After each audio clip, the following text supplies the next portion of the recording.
चलो जल्दी से पंछियों, चील महाराज ने सब पंछियों के लिए आम की टोकरियां मंगवाई हैं। चलो जल्दी से सब सैनिकों के पास चलते हैं। आम की टोकरियां? वाह, आज तो मजा ही आ जाएगा। चलो पंछियों। फिर सारे पंछी फौरन से चील महाराज के पास चले जाते हैं। चील महाराज ने तो पंछियों के लिए काफी सारी आम की टोकरियां मंगवाई हुई थी। आम की पेटी? वाह, मजा ही आ गया। सैनिक भाई, मुझे 2 आम की पेटियां देना। एक आम की पेटी से मेरा और कालू जी का गुजारा नहीं होगा। चील महाराज ने कहा है कि सब पंछियों को एक एक आम की पेटी दी जाए।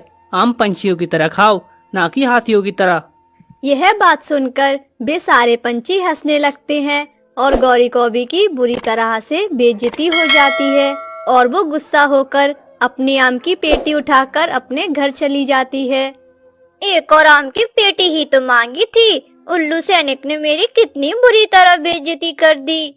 गौरी कौवी तो बचपन से ही आम की शौकीन थी और वो आम की पूरी पेटी अकेले ही खाना चाहती थी। अरे, इस एक पेटी में मैं और कालू जी कैसे आम खाएंगे? मुझे तो बहुत कम आम मिलेंगे। ज्यादा आम के चक्कर में गौरी कौवी बहुत परेशान थी। मैं ऐसा क्या करूं कि जिससे मुझे ये आम की पेटी अकेले ही खाने को मिल जाए? पर मैंने अगर ये पूरी आम की पेटी अकेले ही खा ली तो कालू जी तो मुझे रात दिन बातें सुनाएंगे। ना बाबा ना, मुझे कालू जी के लिए थोड़े आम बचा कर रखने ही पड़ेंगे। और आज कालू कौवा दूसरे जंगल में अपने भाई से मिलने चला गया था और इधर गौरी कौवी अपने घर के बाहर बैठी हुई थी कि तभी उसे सामने रानो चिड़िया का घर दिखता है और गौरी कौवी फौरन से रानो चिड़िया के घर के पास जाती है और घर के पास आकर रानो चिड़िया के घर के अंदर झांकती है। अरे वाह, रानो चिड़िया की आम की पेटी तो मेरी आंखों के सामने पड़ी है और रानो चिड़िया भी घर में नहीं है। आज तो अच्छा मौका है रानो चिड़िया की आम की पेटी में चुरा कर ही ले जाती हूँ। फिर एक पेटी कालू जी की हो जाएगी और एक मेरी। फिर मजे से आम खाऊंगी। गौरी कौवी तो बड़ी चालाक थी। वो घर में आकर रानो चिड़िया की आम की पेटी चुरा लेती है और अपने घर ले जाती है। अब खाऊंगी मजे से आम। ये मीठे मीठे रसीले आम, मैं सारे आम खा जाऊंगी। फिर गौरी कौवी चोरी के आम मजे से खाने लगती है। अरे वाह, ये आम तो बड़े मजे के हैं। दिल कर रहा है कि पेटी के सारे आम खा जाऊं। वो गौरी कौवी भी बिना सोचे समझे धीरे धीरे पेटी के सारे आम निकाल निकाल कर खा जाती है। बस बस, बहुत खा लिए मैंने आम। अब मेरे पेट में जरा भी जगह नहीं है। गौरी कौवी ने तो पूरी आम की पेटी अकेले ही साफ कर दी थी और उस पेटी में एक आम भी नहीं बचा था। फिर शाम तक कालू कौवा भी वापस अपने जंगल में आ जाता है। अरे क्या बात है रानो चिड़िया, परेशान लग रही हो तुम।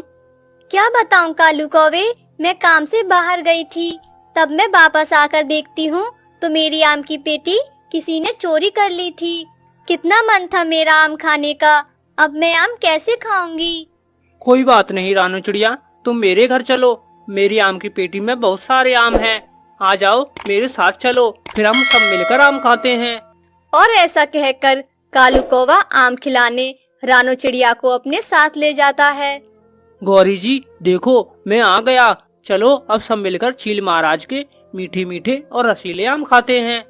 गौरी कौवी तो पहले ही काफी सारे आम खा चुकी थी, जिसके कारण उसका पेट खराब हो गया था और अब उससे उठा भी नहीं जा रहा था।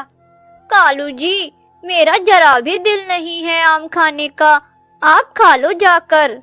तभी अचानक से गौरी कौवी उठती है और तुरंत ही बाथरूम की तरफ भागती है। कालू कौवा और रानू चिड़िया तो आम खा रहे थे और गौरी कौवी को तो एक पल का चैन नहीं था और वो तो हर 2 मिनट में बाथरूम भाग रही थी। हाय रे, मैंने अपने साथ क्या कर लिया? ज्यादा आम खाने के लालच में मैंने अपना ही नुकसान कर लिया।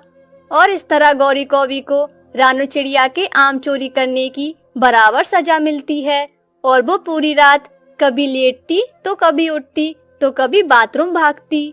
तो दोस्तों, इसीलिए तो कहते हैं चोरी का माल कभी हजम नहीं होता और चोरी करना गलत बात है।